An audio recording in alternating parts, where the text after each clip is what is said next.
voice is kind of hoarse. I've been battling a cold, so please bear with me. But I wanted to welcome everybody for coming out, and it's an honor to be up here and to introduce Senator Sanders to this community and to Nevada and to Las Vegas. I have deep roots here in Nevada. I've owned my own businesses here. I've worked with Clark County School District. I've coached high school football and basketball in this community, and I'm passionate about developing the youth into strong, productive adults. And I believe Bernie Sanders shares this passion. And he is a man that stands with the people and understands real democracy. I have been blessed with many close relatives that have made it their life's work to serve our communities. Many of you know those people. I've served I've seen them serve with compassion and integrity and honesty. That is why I stand with Bernie Sanders. He has showed me that he is not afraid to be honest when honesty may not be popular. I stand with Bernie because he has a long track record of standing with us. He stands with the millions of hardworking Americans that are just trying to put food on their table. Those same Americans who need work, who need health care. Those same Americans who are trying to figure out how to send their kids to college. Those same Americans who are trying to pay off college school loans and debt. Those same Americans that lost their homes during the great 2008 recession and are still trying to rebuild. He stands with the African American community. I know he stands also with my Native American brothers. I'm also part Indian. And brothers and sisters, and all people. He stands with all people, all of us Americans. I remember this country. I remember this country is a democracy. A country that was formed of the people, by the people, and for the people. A country that is diverse, that has a diversity of people. This country is not meant to be controlled by a plutocracy. We need real change. We need to take action. We all need to help Bernie Sanders become the next president of the United States.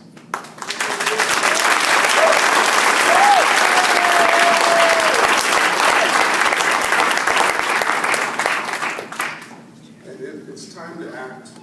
Before you leave, make sure you fill out a caucus card. Sign up to be a volunteer. Text Bernie to 82623. Also, make sure on February 20th, that you bring a group of friends to come caucus for Bernie. That's at 11 a.m., by the way. And please, help me welcome our next president of the United States of America, Senator Bernie Sanders.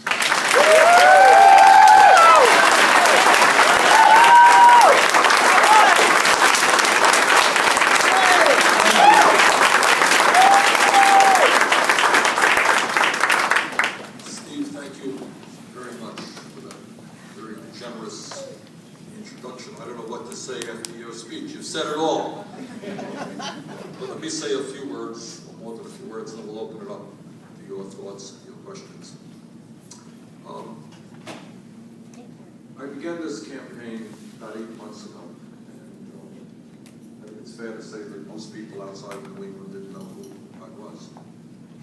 We started off at about 3% in the polls, but a lot has happened in the last 8 months, and I think the reason that our campaign has kind of caught on in Nevada and around the country is, as Steve mentioned, we are discussing the real issues facing the American people. What are those issues? Well, the issues are that you're living in a rigged economy, and that is that the middle class for the last 40 years has been disappearing. So despite a huge increase in productivity and technology, most of you are working longer hours for low wages. In my state, and I'm sure in Nevada, it is not uncommon to see people working 2 or 3 jobs to cobble together some income and some health care. You got single moms who are worried about how they're gonna survive. I met a woman just the other day in Reno, yesterday. Makes $10.45 an hour, has a kid who's 5 years of age, owes student debt. How does she survive? Talk to 50, 55-year-old workers who are worried that they're going to lose their jobs and somebody's going to be hired half their age and half their wage. Talk to high school kids, graduates can't find any work at all. Meanwhile, in our country, we have more income and wealth inequality than any other country on earth. I know the media doesn't like talking about it, but today the top 1/10 of 1% owns almost as much wealth as the bottom 90%. Got that? That's right. 20 of the wealthiest people own more wealth than half of the American people. 150 million. 20 people, 150 million people. And while people are working so hard and so long hours, 58% of all new income today is going to the top 1%. Is that the economy that we deserve? I think not. So what we are going to do, I know this is a radical idea, is create an economy that works for all of the people and not just Sheldon Adelson and a handful of billionaires.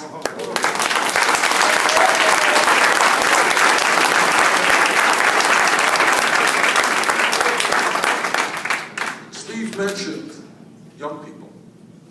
And we don't talk enough about young people, and we don't talk enough about children in this country. I trust that nobody in this country feels good that in this wealthy nation, the wealthiest nation in the history of the world, we have the highest rate of childhood poverty of almost any major country on earth. 20% of our kids living in poverty, 36% of African American children living in poverty. Half the kids in public schools in America today are on free or reduced lunch programs.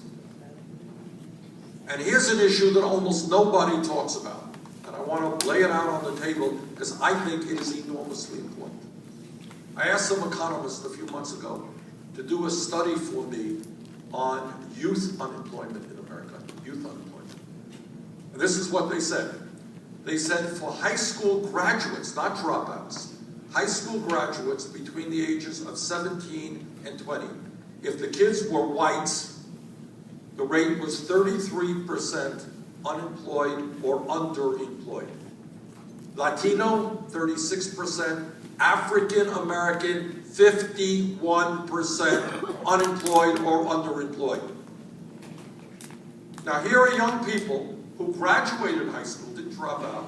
They want to get their feet on the ground, they want to be independent, they want to get out of their homes, they want to earn some money, start their adult lives, and millions of them just cannot find work at all. And if anybody here thinks there is not a direct correlation between that fact and the fact that we have more people in jail than any other country on earth, you would be mistaken. There is a direct correlation. Now, 5.5 million kids in my city, in your city, hanging out on street corners. And when kids hang out on street corners, they get into trouble. Okay? And they sometimes end up in jail. So here's a radical idea. And the idea is that we invest in education and jobs for our young people, not more jails, not more incarceration.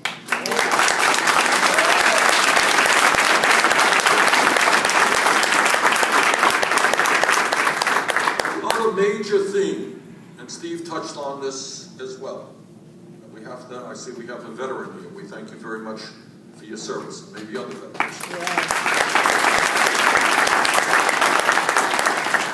I'm the former chairman of the Senate Veterans Committee, and in that capacity, I have had the privilege to meet and work with veterans from World War II on up, Korea to Iraq and Afghanistan, Vietnam. People put their lives on the line to defend our way of life, which is called a democracy. You know what a democracy is about? It's a very radical idea. It really is. Only a couple of 100 years old. It says that you have the right to determine the future of America, not just billionaires. You have a vote, and you have a vote, and I have a vote, and the people majority wins. What democracy is not about are billionaires contributing unlimited sums of money to the candidates of their choice so that the billionaires end up controlling our government. That's not called democracy. Steve called it plutocracy. I call it oligarchy. Doesn't matter what you call it. It is a government of the few, not of the people. And that disturbs me very, very much. And together we have got to change that. We have got to overturn Citizens United.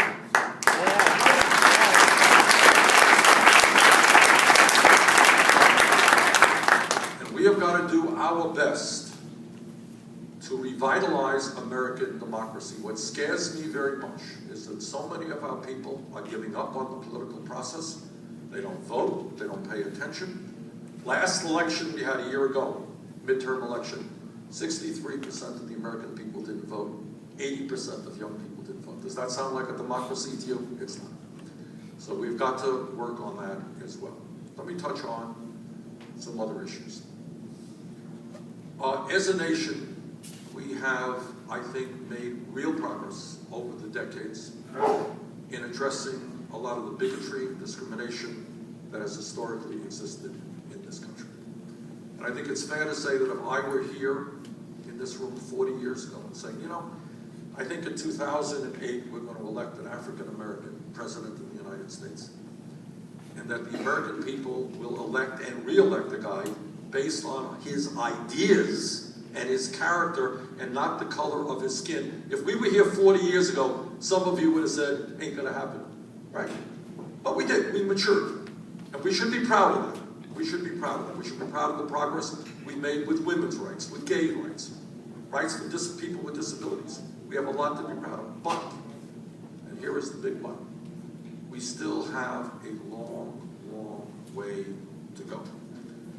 As I mentioned a moment ago, it is not acceptable that we have more people in jail than any other country on earth.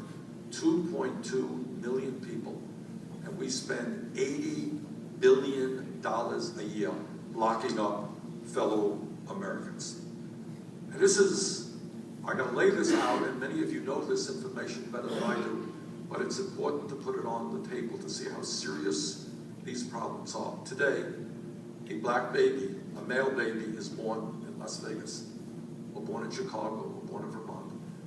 That black male baby has a 1 in 4 chance of spending time in prison during his lifetime if we do not get our act together. Can you imagine that? 1 in 4 chance.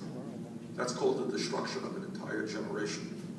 Blacks are in prison 6 times the rates of whites. People of color are incarcerated, policed, and sentenced to death at significantly higher rates than their white counterparts. Listen to this. I mean, these are dreadful, dreadful facts, but it's important we put them on the table. 1 in every 15 African-American men is incarcerated, compared to 1 in every 106 white men. A report by the Department of Justice found that blacks were 3 times more likely to be searched during a traffic stop compared to white motorists. I think some of us saw the video of Sandra Bland, who ended up dead because she failed to make the left turn sign. African Americans are twice as likely to be arrested and almost 4 times as likely to experience the use of force during encounters with the police. African American women are 3 times more likely than white women to be incarcerated. Once convicted, black offenders receive longer sentences than white offenders. Listen to this one. 13% of African American men have lost the right to vote due to felony convictions. Those are just some of the facts that are out there that tell me we need to take a very hard course of action to deal with institutional racism and to deal with a broken criminal justice system. A system which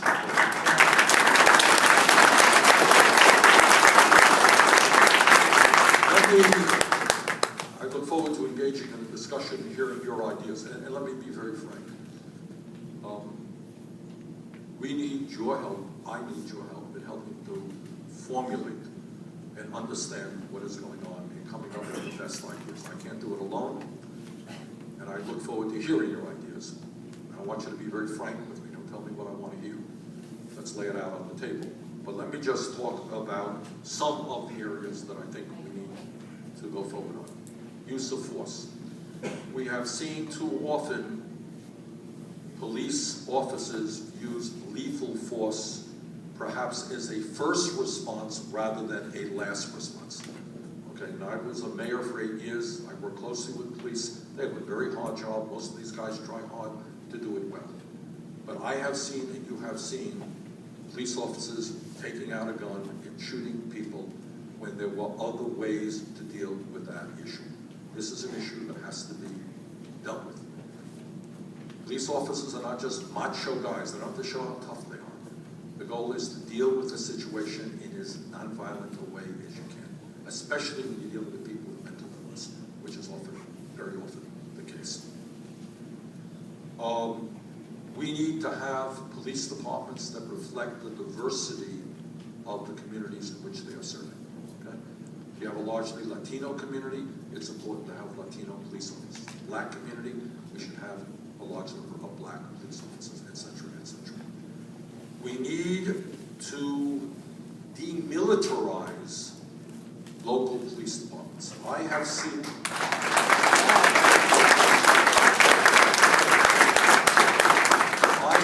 and you have seen in Ferguson and elsewhere police departments that look like we're in Iraq, like it's an invading army.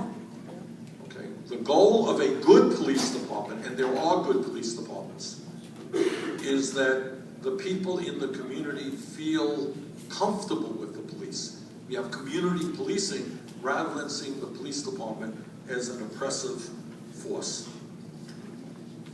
If a police officer, and again, police officer is a difficult job, but if a police officer, like any other public official, breaks the law, that police officer must be held accountable for his actions.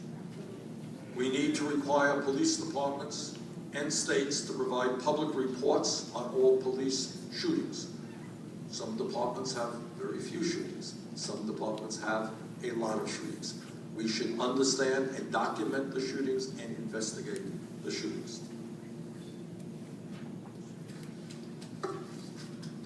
We have got to develop standards and crack down on communities that are using their police forces essentially as revenue generators.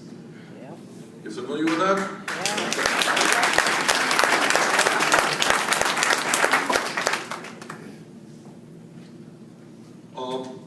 So bottom line is we need real criminal justice reform. We need to deal with issues, and maybe there are some differences of opinion there, and I'd like to hear them, on the so-called war on drugs. What is that about? What that is about is that for the last many decades, millions of people have accrued police records because they possess marijuana. Okay. Now, the federal government's Controlled Substance Act lists as their top, on their top line, Schedule 1, marijuana at the same level as heroin.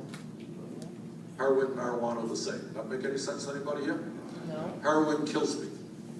Marijuana, you could argue what it does, different points of view on it, but no one thinks that it has the same impact health-wise that heroin does. Now, I have introduced legislation, and I'd like to hear your views on it in a minute, about taking legislation which would take marijuana out of the Federal Controlled Substance Act and not make it a federal crime. Doesn't make it legal, but it does, it makes it not a federal crime. But why did I do that? I did that because we have millions of people over a period of decades who get criminal records for possession of marijuana. What happens when you have a criminal record and you go in looking for a job?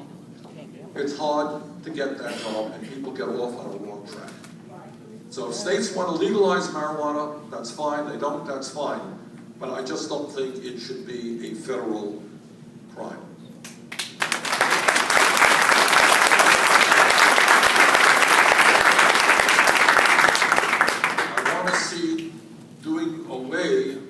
with minimum mandatory sentences.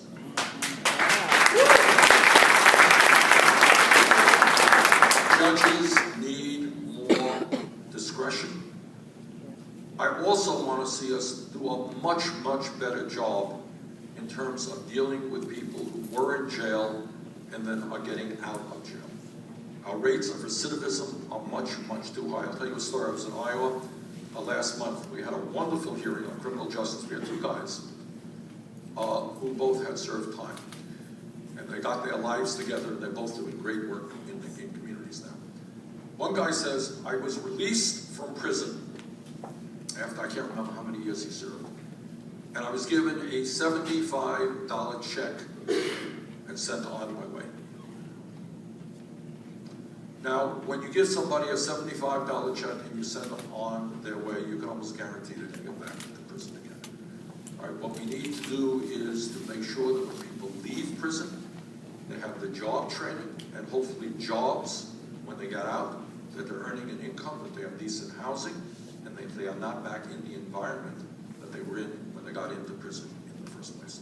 So we can do a lot better in that area. All right, I've touched on a number of issues. I know there is a lot of other concerns on your minds, so let me stop there. And just to say that I'm running for president because I think given the crises that we face today on income and wealth inequality, on the decline of the American middle class, on the high level of poverty that we have, on a corrupt campaign finance system, on the need to change and reform, change our energy system away from fossil fuel to deal with climate change.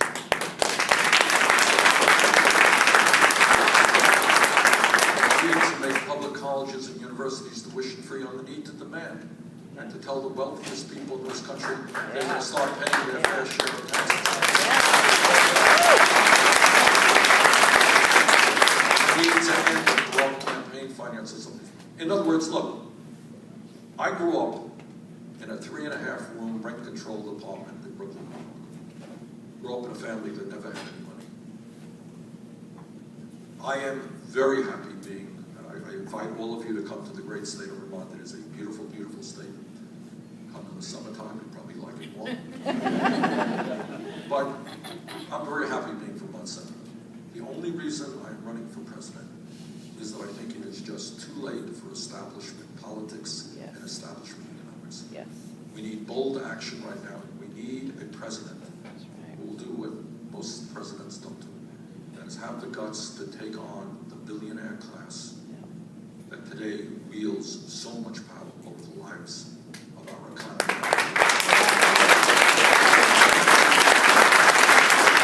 So with that, please just fire away. Tell me your assessment of what you think is going on. Ask me questions, whatever you want. Our gentleman right there, sir.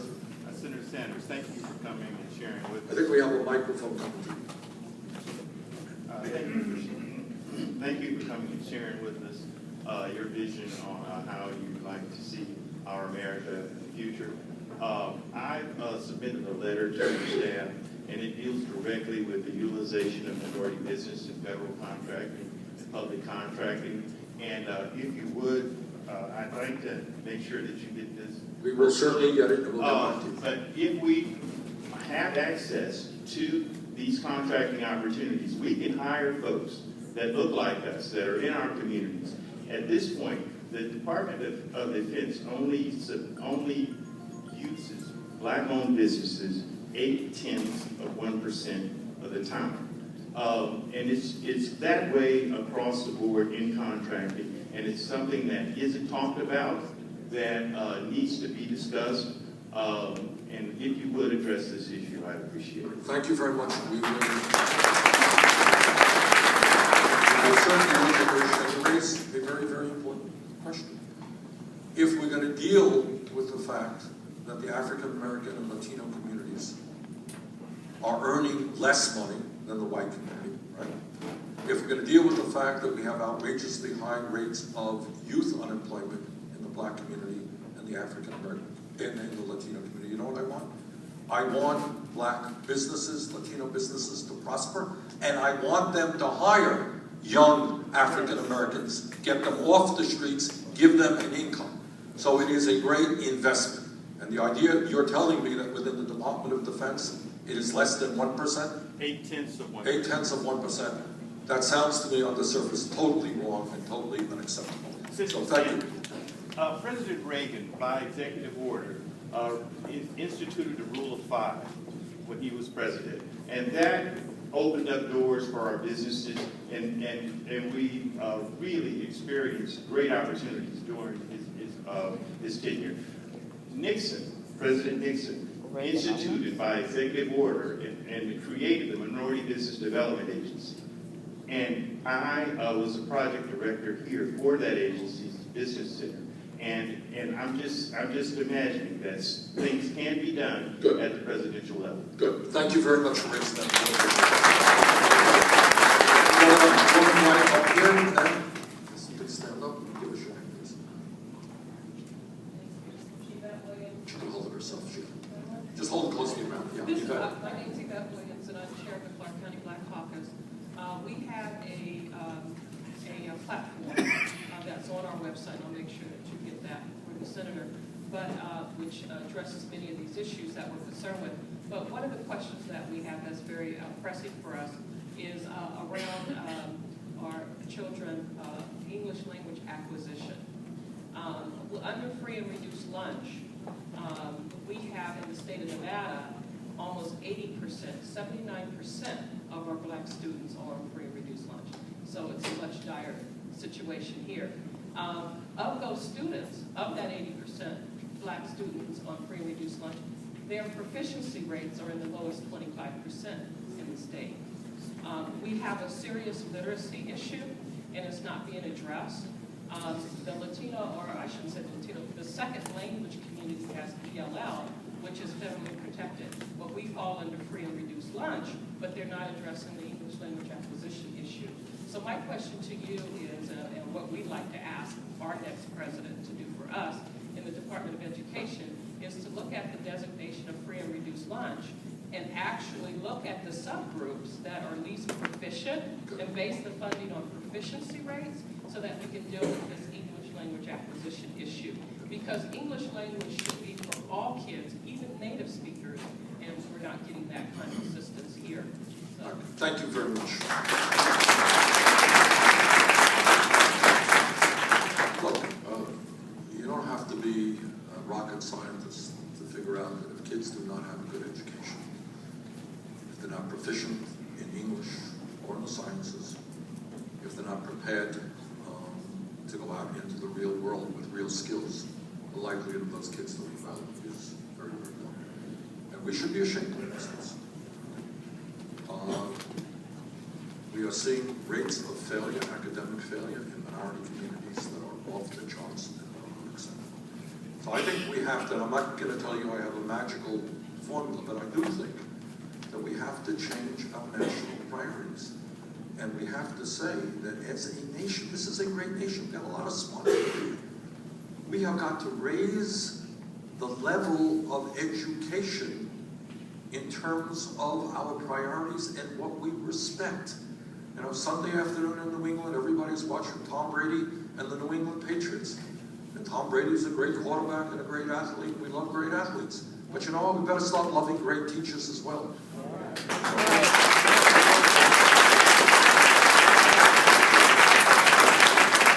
They're saying, it's unbelievable. I mean, it really is. And again, I don't want to press the point. You know it all better than I do.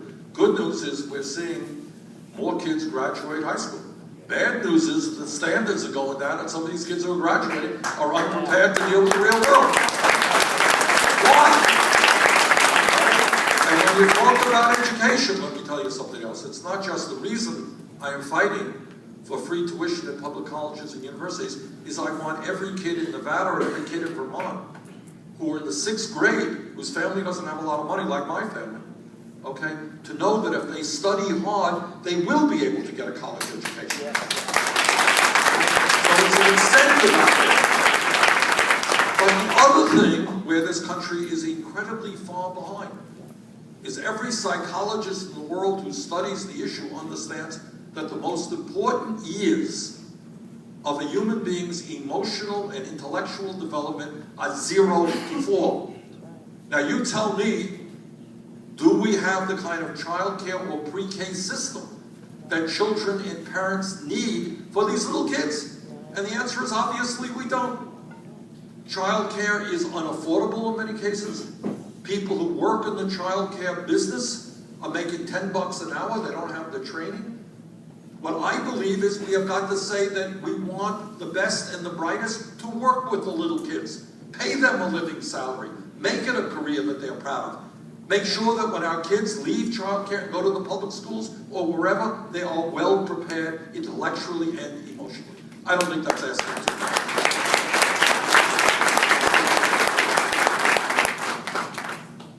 Mr. Sanders, I appreciate the quotes, the stats that you gave about incarceration in the African American community. There are some to say that incarceration is the new Jim Crow. Being incarcerated and having that over your head, you can be denied housing, education, and employment. Yes. And with all due respect, we see the current commander-in-chief try to make some changes and the opposition that is there. So realistically, what can we do to change that? Prison is a big business. It's money. And when you try to affect people's money, they come after you. So my question is twofold. How realistic is it that someone like you can make change, number one, and then number two, what can the people do besides voting for the right person? You've asked a very profound question that goes beyond prisons. It goes to the nature of society and where we are today in America. In terms of prisons, let me just say, I don't know if this is part of what you meant in your questions, but I do not believe that prisons in America should be privately owned by corporations. I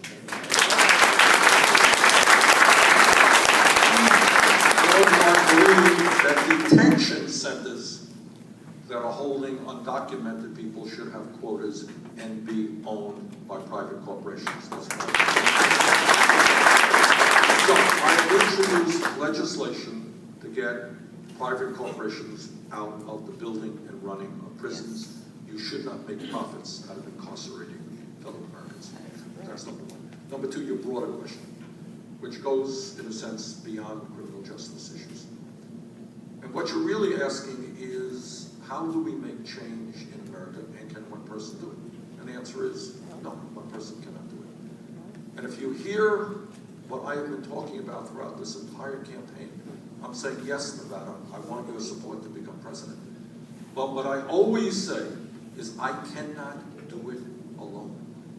We need a political revolution in this country. Yeah.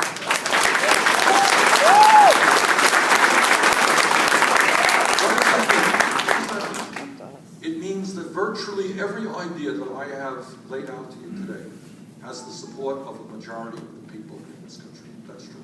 These are not radical ideas. But these ideas are not listened to by Congress because the big money interests who fund their campaigns and the corporations who have enormous influence over our economy and legislative life, they don't like these ideas.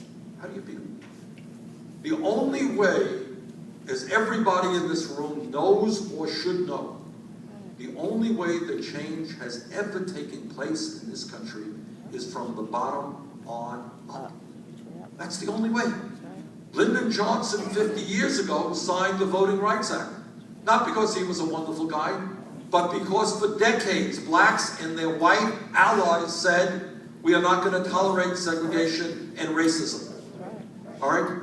Today, we are talking about raising the minimum wage to $15 an hour.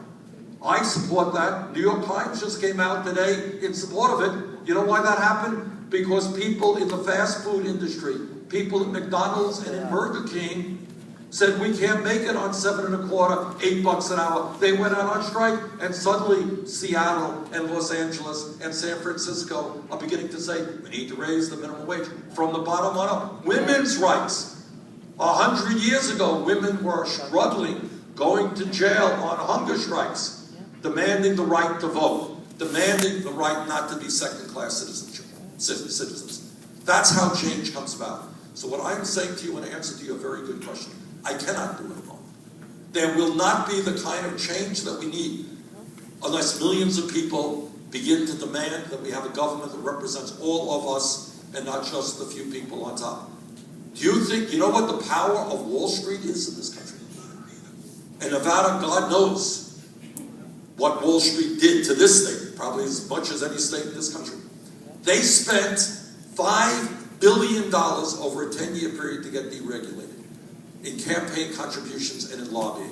$5 billion. Do you know why you're paying the highest prices in the world for prescription drugs? Because the pharmaceutical industry spends unbelievable amounts of money on lobbying and campaign contributions. The only way we can make real change in this country, and that is what this campaign is about. It's not just electing me.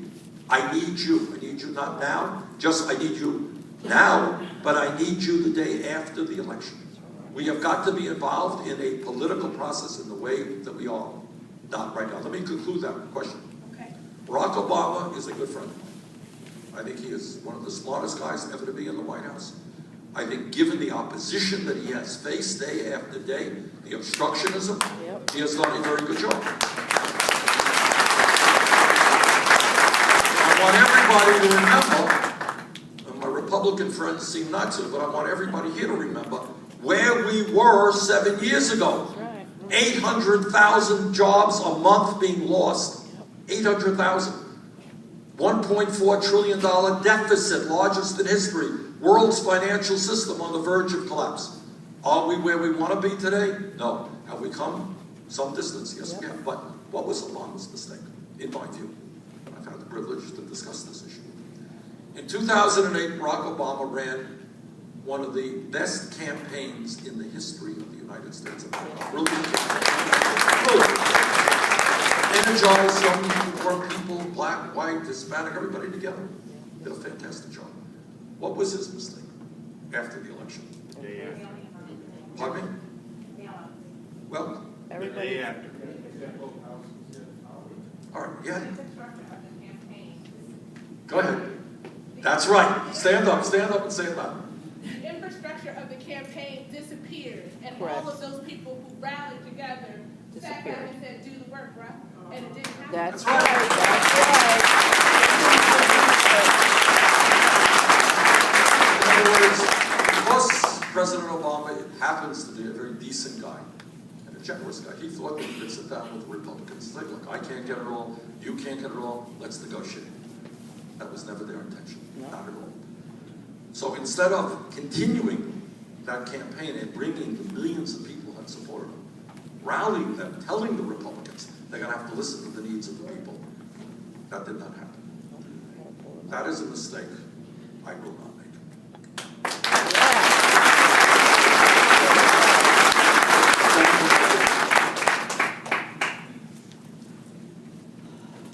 Paul, how much time do we have? Okay. I just want to, was speaking about everything that's going on. I think people need to realize that all of these companies, all these businesses, all these agencies, there's one thing they're afraid of. That's insight. That's what? Insight. Insight. When you step in front of them and you show everybody what they're doing, Nestle taking the groundwater from all over America. Yep. They go to the Great Lakes, they suck the water out of it, they put it in bottled water so we can consume it. Yep. But Nestle doing the whole, oh, they're beautiful. We have to babysit the companies we buy from because they're not doing things in our name. All right? Look at Monsanto. There's no legislation. Obama said he would label GMOs, genetically modified herbal organisms. He hasn't labeled them yet. That's one thing that I wanted to hold him accountable for. We need to put in legislation because everybody's so sick in this country. Since 1996, GMOs were introduced into our country, and all of their legislation was paid off from General Mills and all these companies that we eat from. We need to put legislation to reverse GMOs and say, organics, you have to pay to eat organics. I mean, to eat GMOs instead of organics. Let me just jump in and say this.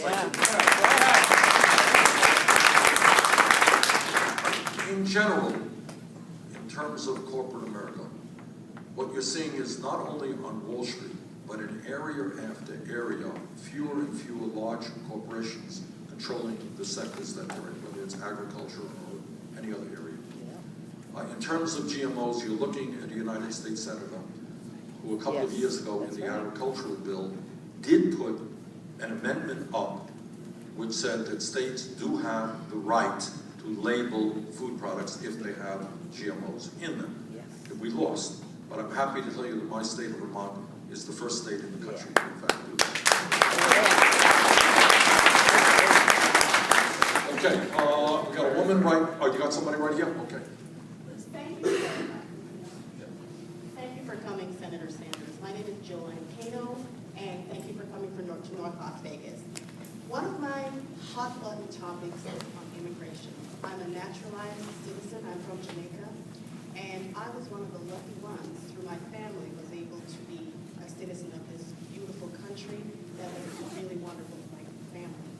There are millions and millions of people that look like me, that are not Latinos, that are from Haiti, that are from Jamaica, that are from Africa, that when they try to benefit from some of these programs, the DREAM Act, and all these other things that are in place for the Latino families that are here, that are benefiting, they are not getting the same treatment. I have families, I have friends that are lawyers, doctors, and whatever, undocumented, but they're still here and they're contributing to the economy of this great nation. What plans do you have that you think would be on your radar that you and your team, when elected, is going to help families that look like me? We need, let me just, thank you for asking that question. Let me start off by saying that in this country, people can disagree about immigration reform or anything else. But what I find unacceptable and what I am seeing more and more is bigotry and racism. And that is unacceptable. People like Trump have opened the door, and other people have followed, and we got to slam that door shut, okay? That's the one.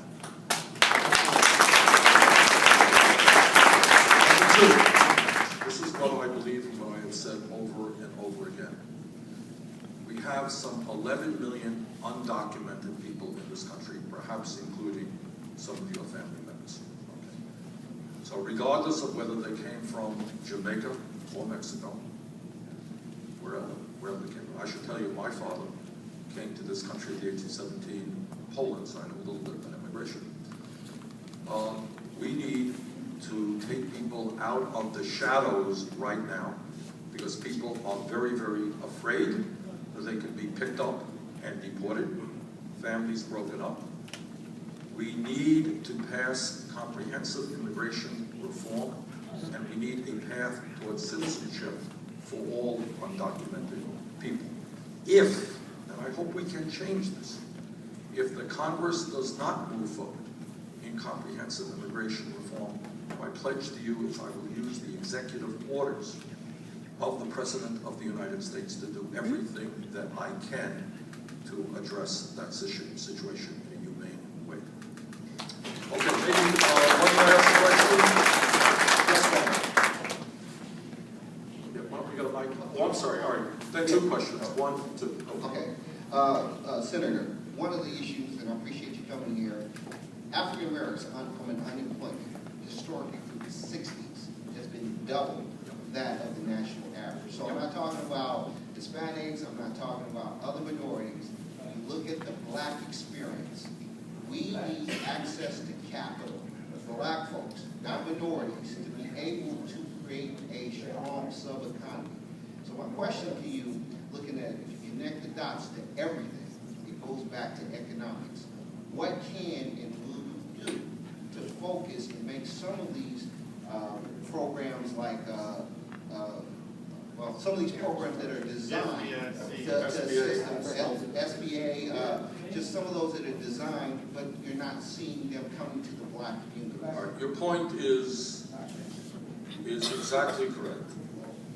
And that, number one, it is unacceptable, you're right, that black unemployment has been far, far higher than general unemployment.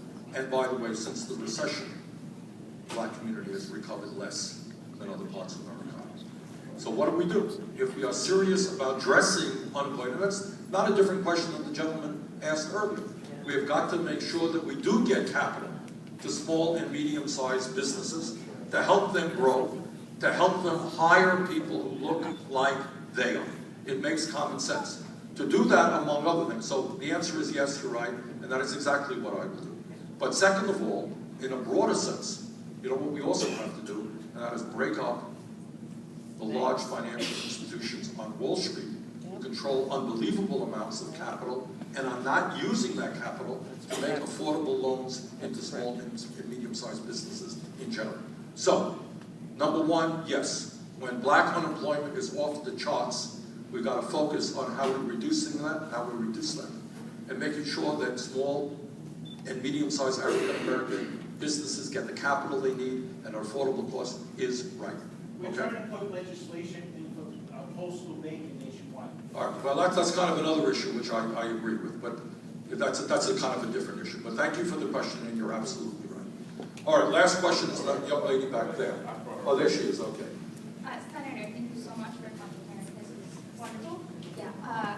So you have an extremely extensive program that you're planning on implementing for students who want to attend public college, but for students like me who chose private college and now have mountains of student loans, what are you planning to help us not be burdened our entire lives by? Well, two things. Number one, people have the right to go to private colleges, and we will provide help through increased Pell Grants and other programs. And number two, it doesn't matter whether you're in a private or a public college, when you leave school and you are deeply in debt, our program helps in the following way. This is how it helps. Right now, you got millions of people who have student debt who are paying 6, 8, 10% interest rates on their debt. Now, the crazy thing is you can refinance your home now at what? 2, 3, 4%, yes? So why are you paying 6, 8, 10%? We will give you and all people the opportunity to refinance and get the lowest interest rates you can, which can cut your student debt very, very significantly, okay? Okay, let me conclude. We have a meeting that we've got to get going to. This is a great turnout, and thank you for your questions. And I did hear what all of you have to say. Those are issues that we will pay attention to.